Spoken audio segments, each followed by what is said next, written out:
Vamos falar sobre os problemas atuais com a lista de espera do sistema de saúde da Inglaterra. Vem comigo! Boas-vindas para todo mundo, meu nome é Lucas Nobre e aqui no canal a gente fala sobre medicina, sistema de saúde e impacto sobre todos nós pacientes. Hoje a gente vai usar uma publicação do New England Journal of Medicine Catalyst, que é uma revista que é referência para quem é da área de administração, de gestão em saúde. Ela está em seu terceiro ano, essa revista, né? E ela é uma revista essencial para todo mundo que gosta, principalmente a gente que tem uma visão relacionada e enviesada, né, para o valor em saúde. Essa revista é essencial para você ver o que é a fronteira de gestão de saúde, não só no Brasil, mas ao redor do mundo. Ela é uma publicação do New England, mas ela é uma publicação específica e separada da revista principal. Então a gente vai ver esse artigo aqui que chama Backlogs and Bulges, Can Value Chains Fix the National Health Service Waiting List, que foi publicado em setembro de 23, né? Dia 23 de setembro de 2022. Vamos traduzir essa página para ficar mais fácil da gente conversar. Então aqui a gente tem a página traduzida, né? E o link depois vai ficar na descrição. Então, o título é Atrasos e Protuberâncias. As cadeias de valor podem corrigir a lista de espera do Serviço Nacional de Saúde. Esse Serviço Nacional de Saúde é o NHS, né? NHS da Inglaterra, né? O acesso ao serviço de saúde é uma crise de longa data na Inglaterra. É necessária uma nova abordagem. Então, esse artigo foi publicado na New England Journal of Catalyst pela Jenny Shand, que ela tem mestrado em Public Health, né, em saúde pública, e ela tem um PhD também. Vamos dar uma olhadinha a que ela é afiliada, né? A gente sempre dá uma olhada nos conflitos de interesses, né? Então, ela é diretora de estratégia da UCL Partners em Londres, no Reino Unido, e ela não tem disclosure a ser feito. Então vamos dar uma olhadinha, porque esse título é muito interessante, né? Esse tema é muito interessante, porque ele fala de alguns conflitos que existem nos temas de saúde ingleses. Basicamente, a gente aqui no Brasil, a gente utiliza o NHS, esse sistema de saúde inglês, como sendo um grande espelho para a gente, uma grande vitrine. O SUS é em grande parte baseado nesse sistema inglês. E aqui ela não vai comentar sobre o SUS, né? Ela está focando no plano inglês, mas ela vai falar dos problemas com a lista de espera para consultas e procedimentos eletivos. A gente, no Brasil, normalmente a gente acha que o serviço da Inglaterra ele é maravilhoso, ele é excelente, e a gente vai ver que ele também tem problemas. Então, assim, ele tem muitas vantagens, ele é bom, tem muitas características boas, mas também tem várias características que não são tão boas assim, ou são até mesmo ruins. Então, vamos ver a visão de alguém que está lá, que está vivendo isso, que está extremamente inserida nesse contexto do que acontece lá na Inglaterra. Vou aumentar um pouquinho aqui para ficar mais fácil a gente conversar e para ler, né? Então, resumo, né? As soluções anteriores para a lista de espera para atendimento eletivo na Inglaterra foram muito restritas, deslocando o problema para outras partes do caminho do atendimento. Isso é muito comum, né? Em vez das pessoas num elo de uma cadeia, né, de processos no sistema de saúde, de tratamento, cada elo faz uma parte do problema, né? Resolve uma parte do problema de saúde ou uma parte das etapas de saúde que tem que ser feitas, né? E muitas vezes, ao invés das empresas, organizações, clínicas, hospitais resolverem o problema como um todo do paciente, da saúde daquele paciente, ele só passa o problema para o próximo elo da cadeia, ao invés de realmente resolver. E é isso que está sendo criticado. Então, atualmente, 1 em cada 8 pessoas aguarda atendimento eletivo no Sistema Nacional de Saúde, NHS, na Inglaterra. 1 entre 8 pessoas está aguardando atendimento eletivo. O alto número de esperas por tratamento não é novidade. Então isso é algo antigo. Muita gente não sabe disso, mas na Inglaterra tem uma lista muito grande. Enquanto a pandemia de Covid interrompeu os serviços, antes da pandemia já havia, então esse problema é um problema antes da pandemia, 4,43 milhões de pessoas aguardando atendimento.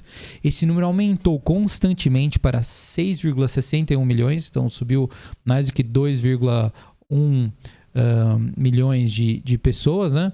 Com 37% das pessoas esperando mais de 18 semanas e 5% esperando mais de um ano.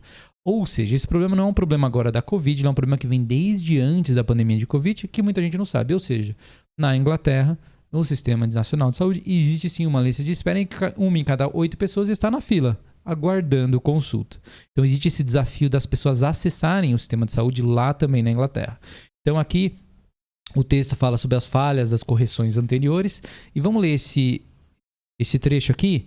Ainda mais desafiador do que ganhar mais financiamento, talvez seja a mudança de mentalidade para adotar a propriedade de toda a cadeia de valor das atividades que importam para seus pacientes. O que ela quer dizer aqui? Ela está falando que mais do que financiar, é a mesma coisa que a gente vive no SUS, essa discussão de gestão ou se tem um problema de financiamento. Ela fala aqui no artigo, em outras partes, que existem uns dois problemas, tanto de financiamento quanto de gestão. Só que o mais importante talvez seja de gestão, na opinião dela. E esse é um debate que tem muito aqui no SUS também, no Brasil, que é falta de dinheiro. Mas o dinheiro que tem, ele é mal gerido. E essa é sempre a crítica que se faz, né? Que sempre se discute. É muito comum as pessoas discutirem o SUS e entrarem nesse ponto relacionado ao financiamento. E em relação à questão de como gerir esse dinheiro, como fazer a gestão, ela está pontuando para a gente aqui que é importante a mudança de mentalidade. Mudança de mentalidade para quê? Para adotar a propriedade de toda a cadeia de valor das atividades que importam para os seus pacientes. Ou seja, numa cadeia de valor, numa sequência de cuidado de saúde, é importante que se tenha a propriedade, as organizações, os hospitais, os planos, as clínicas, os consultórios, se sintam donas do curso todo, de toda a cadeia daqueles procedimentos, daquele cuidado do paciente para aquela doença específica.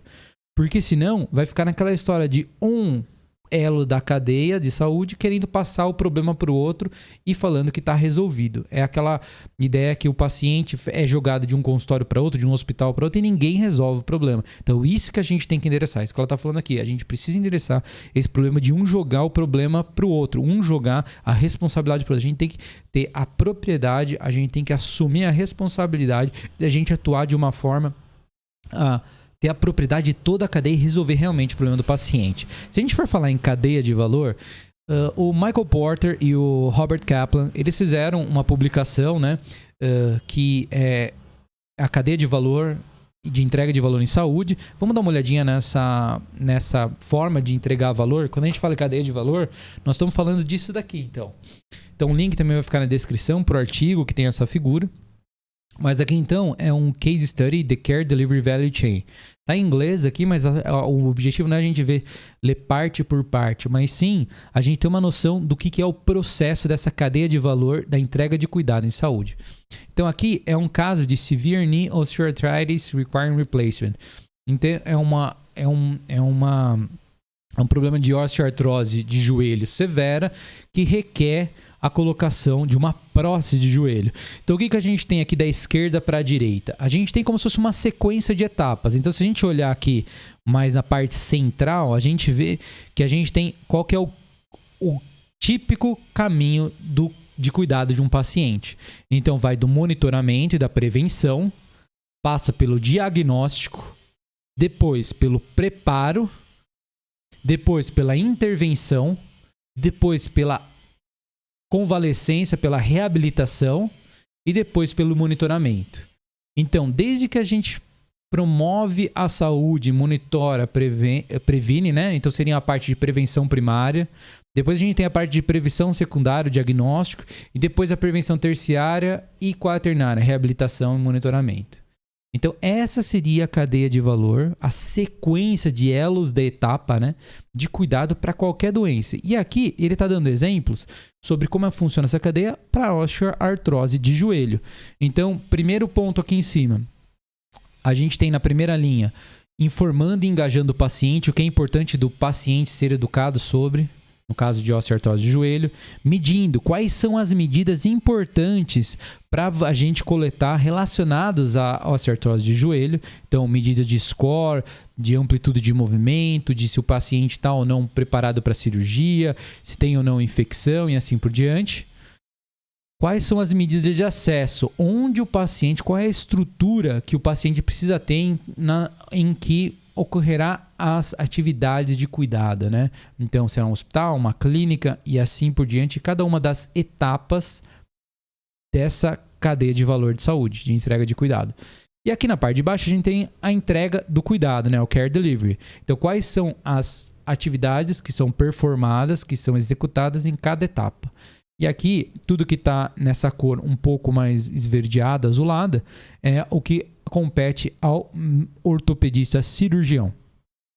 Então, a gente tem aí monitoramento, prevenção, as imagens, a avaliação clínica, a preparação cirúrgica, anestesia, procedimento cirúrgico, assim por diante. O que ele tem aqui, então? É um mapa do que é, então, esse cuidado para uma osteoartrose de joelho. Então, a gente tem essa cadeia de valor. E o que ela está falando lá no artigo do New England Catalyst? Ela está falando basicamente que envolve várias etapas nessa cadeia de valor, de monitoramento, prevenção, diagnóstico, preparo, intervenção, reabilitação. E o que ocorre muitas vezes entre as instituições, entre profissionais, é, ao invés de eles se responsabilizarem pelo cuidado todo dessa doença, da osteoartrose de joelho, no caso aqui, cada profissional, cada instituição, cada plano de saúde, cada ator da área de saúde, ele se preocupa só com a sua parte e passa as responsabilidades para os demais. Ou seja, ele acaba transferindo responsabilidade para outros elos da cadeia e dizendo ou falando, alegando que a sua parte está resolvida. Mas o paciente acaba não sendo bem cuidado. E é justamente essa crítica que ela está fazendo. O link para essa imagem e para o artigo referente com explicação sobre a cadeia de valor vai ficar na descrição. Lembrando que a gente tem um livro aqui, né, que é o Redefining Healthcare, que esmiuça em muito detalhe essa ideia da cadeia de valor. O link também vai ficar na descrição. Mas vamos voltar lá para o artigo. Então vamos reler essa parte. Ainda mais desafiador do que ganhar financiamento, talvez seja a mudança de mentalidade para adotar a propriedade de toda a cadeia de valor das atividades que importa para seus pacientes. Ou seja, não pensar em só uma das etapas lá dos elos da cadeia, mas pensar no problema como um todo, porque o objetivo é resolver o problema do paciente. É isso que ela está defendendo. E isso é um desafio também na Inglaterra. Mudando o locus, o local do problema, como focar as organizações em toda a cadeia de valor. E aqui ela comenta algo que é interessante. A luta para encontrar um modelo organizacional correto é uma luta que vale a pena empreender. Então ela não está comentando que o problema é um problema pontual só. É um problema de modelo organizacional. Ou seja, a gente precisa, segundo ela, a gente precisa olhar para toda a cadeia e entender como está ocorrendo essa interação na cadeia e se realmente o problema do paciente está sendo ou não resolvido. Então, ela comenta aqui, como que seria esse contexto de mercado? Então, qual que seria a solução do ponto de vista de mercado que ela vê? Incluiria a transparência em relação aos dados de acesso, mas esse seria apenas um tipo de dados compartilhados publicamente. E esses dados seriam vistos como um condimento, não o prato principal. Então, os dados compartilhados, eles não são o resultado que a gente quer. Não adianta nada ter dado de consulta, dado de fila, dados e informações relacionadas à quantidade de procedimentos, número de médicos, número de como está a agenda, se a gente não tiver o paciente melhorando. Eles são apenas os ingredientes da receita. O prato principal é o cuidado real que os pacientes recebem. E isso não é óbvio na área de saúde. Muitas vezes as organizações, os consultórios, os profissionais de saúde, os hospitais, eles não recebem pela melhora do paciente. Eles não recebem pelo resultado que é entregue para o paciente. Ele recebe pelo que ele produz, pelo que ele oferece de serviço e não pelo resultado. Consequência, o foco acaba sendo das organizações em produzir mais, independente desse paciente estar ou não melhorando. Ou seja, o prato principal é o cuidado real que os pacientes recebem. Não é isso que a maior parte das organizações, nem aqui no Brasil, nem na Inglaterra, e é isso que ela está falando no artigo, focam. Elas focam no condimento, que é os dados, que é oferecer um serviço específico e transferir a responsabilidade para outro elo da cadeia de valor. Assim, a captura de dados e relatórios públicos devem incluir resultados, incluindo resultados relatados pelo paciente e experiência do paciente. Aqui vem o conceito de valor. Lembrando que valor são os resultados de saúde que importam para o paciente que foram atingidos, dividido pelo custo de entregar esses resultados. Esses dados de resultados devem ser coletados e relatados para segmentos de pacientes. Isso é muito importante.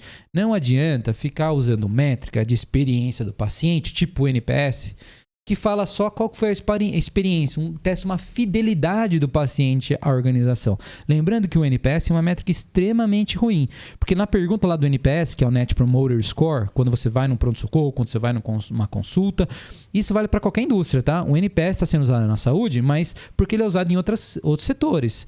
Você vai alugar um carro numa empresa de locação de carro, você recebe lá uma perguntinha: qual a probabilidade de você indicar o nosso serviço para um amigo ou familiar, de 0 a 10? E aí você divide em promotores e detratores, né, e os neutros.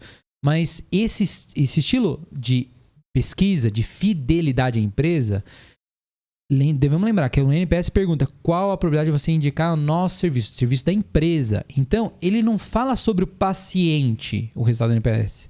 Ele não fala se o paciente melhorou. Ele fala qual a probabilidade de indicar o serviço da empresa. Ele fala sobre a empresa, sobre a organização. E na saúde isso não importa para o paciente. O que importa para o paciente, isso que importa para a empresa, mas o que importa para o paciente é se o paciente melhorou ou não. E as empresas com o NPS, elas não estão perguntando se o paciente melhorou. E era isso que devia ser perguntado. Então, métricas como o NPS, por exemplo, são métricas extremamente restritas. São métricas de processo. São métricas de fidelidade e não de resultado. Então, ela está falando aqui que esses dados de resultados devem ser coletados e relatados para segmentos de pacientes. Então, por exemplo, para diferentes vias, como pacientes com diabetes, câncer de mama, insuficiência cardíaca, e criticamente para diferentes contextos demográficos e sociais relevantes para a compreensão das desigualdades. Ou seja, os resultados de saúde que importam para o paciente forem atingidos, eles são condição específica. A gente precisa medir isso, já existe padronização internacional para fazer isso, já existe uma forma padronizada para medir como que é resultado para diabetes, como que é resultado para câncer de mama, como que é resultado para insuficiência cardíaca. Uma das mais renomadas padronizações se chama ICHOM, International Consortium for Health Outcome Measurements. Se dá uma digitada na internet, você vai ver o que é o ICHOM, International Consortium for Health Outcome Measurements. Então, e esses standard sets da ICHOM, esses formulários padrões de medir resultados de saúde, não é NPS. Lembrando que é resultado de saúde que importa para o paciente. Vai falar, no caso da diabetes, de hemoglobina glicada, de glicemia de jejum, de episódios de hipoglicemia, vai falar como é que está o pé dele, vai falar como é que está a visão dele, vai falar como é que está a função renal dele, e aí sim, trazendo resultados reais que importam para a saúde do paciente, assim como relatórios qualitativos de qualidade de vida.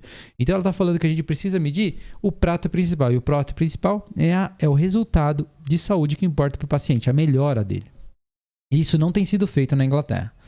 É importante reconhecer que no nível de uma jornada individual do paciente, o valor não é aditivo. É muito importante. O valor conferido em uma única etapa de um caminho depende do que veio antes e do que vem depois. Então, lá naquela cadeia de valor que a gente mostrou, o valor para o paciente vai depender do que veio antes na cadeia e o que vai vir depois. Por exemplo, o diagnóstico perde valor se não houver tratamento. Então, se eu diagnosticar, se a pessoa for diagnosticada, um paciente, uma paciente, foram diagnosticadas com diabetes e não forem tratadas, de nada adianta. Não adianta nada a gente ter um diagnóstico se a gente não tiver o tratamento. Por exemplo, nas clínicas populares que existem espalhadas pelo Brasil, nessas clínicas de baixo, que você paga um valor simbólico, você nem precisa ter plano de saúde, você vai lá, eles te vendem um pacote para você fazer análise clínica, para você fazer exame laboratorial, um monte de coisa. Aí eles fazem um diagnóstico. Mas e o tratamento? Tem que ser feito o tratamento. Não adianta nada a gente fazer só o diagnóstico e não fazer o tratamento. Se essas clínicas populares estiverem fazendo diagnóstico e estiver fazendo o tratamento, perfeito, elas estão avançando na cadeia. Agora, se ela só estiver fazendo diagnóstico e depois mandar você para o sistema de saúde público, pelo SUS, por exemplo, de volta, talvez ela não tenha resolvido o seu problema, correto? Porque, na verdade, ela só agiu numa etapa, numa daquelas casinhas lá que a gente viu da cadeia de valor. Ela está repassando a responsabilidade da resolução daquele problema para o próximo elo da cadeia. Então aqui, obviamente, não são todas as clínicas populares que fazem isso, tem umas que são mais resolutivas, outras menos, mas de qualquer forma, está aqui um exemplo de como que o foco da organização de uma empresa que trabalha na área de saúde pode ser só numa etapa. numa parte do tratamento. E isso aí não entrega valor para o paciente, né? Então, como ela falou aqui, o valor conferido em uma única etapa do caminho depende do que veio antes e do que veio depois. Se a clínica popular só faz diagnóstico e não trata, meu amigo, desculpa, mas a gente precisa começar a tratar, a gente precisa ver o paciente de uma forma longitudinal, ao longo do tempo, todo o processo de cuidado, para que a gente resolva o problema do paciente e não que finja que está resolvendo fazendo só uma etapa do cuidado de saúde. Então, por exemplo, o diagnóstico perde valor se não houver tratamento. E o valor conferido no tratamento pode ser desperdiçado se não houver acesso a níveis adequados de reabilitação pós-tratamento. Então, dependendo do tratamento que é feito, então vamos supor numa cirurgia em que a gente precisa fazer uma fisioterapia após. Se não houver um processo de fisioterapia adequado, às vezes o processo de tratamento cirúrgico ele perde valor. E isso é o que está sendo falado aqui pela autora do artigo. Além disso, o valor de um paciente de volta também é mais do que um caminho de diagnóstico para tratamento e reabilitação para uma única condição. E o valor potencial conferido por uma via eletiva pode não ser realizado devido ao mau gerenciamento de outras comorbidades ou vias de interseção. Então aqui ela está indo no maior detalhe, dizendo que na verdade não adianta só a gente tratar um único aspecto, condição clínica, se a gente tem outras condições associadas. A gente precisa atender o paciente, a paciente, de uma forma holística, de uma forma completa, no processo de cuidado em toda a cadeia de valor. Então, esse artigo aqui, ele continua, mas a Jenny Shand fez um ótimo trabalho aqui em mostrar pra gente que, assim, existem desafios da gente entregar saúde. Esses desafios são aqui no Brasil, esses desafios são também na Inglaterra, são no NHS, em todo lugar. Então, da próxima vez que alguém comentar com você assim, poxa, nossa, aqui o SUS não funciona, alguma coisa assim, o NHS funciona, é uma maravilha. Lembra desse artigo aqui que, assim, eles têm muitas características boas, mas eles têm muitos desafios também de acesso, de listas de espera e que a gente precisa talvez fazer como a Jenny orientou aí, mudar o nosso modelo organizacional de entregar cuidado, um modelo do nosso sistema de saúde funcionar. E aqui no canal a gente gosta muito de falar sobre isso aqui, né? Redefinindo o sistema de saúde, o que é valor em saúde, o artigo, os links vão ficar na descrição, porque a gente acredita que parte da resposta está em a gente começar a entregar valor para os pacientes no sistema de saúde. A gente parar de olhar do sistema de saúde de um nível extremamente macro, de um nível de grandes agregados e olhar específico por cada condição clínica, se os problemas estão sendo resolvidos para os pacientes ou se só está medindo o NPS e passando o problema para o próximo elo da cadeia, deixando o paciente perdido no sistema de saúde. A gente acredita que o valor para o paciente são os resultados de saúde que importam para pacientes e que foram alcançados, que foram entregues, dividindo pelos custos de entregar os resultados. Mas a gente precisa começar a medir os resultados de saúde que importa para o paciente. Senão, a gente vai ficar preocupado só com os condimentos, com os ingredientes e nunca vai oferecer o principal, que é a saúde do paciente. Se você gostou desse conteúdo, considere se inscrever no canal. Um grande abraço e até o mais.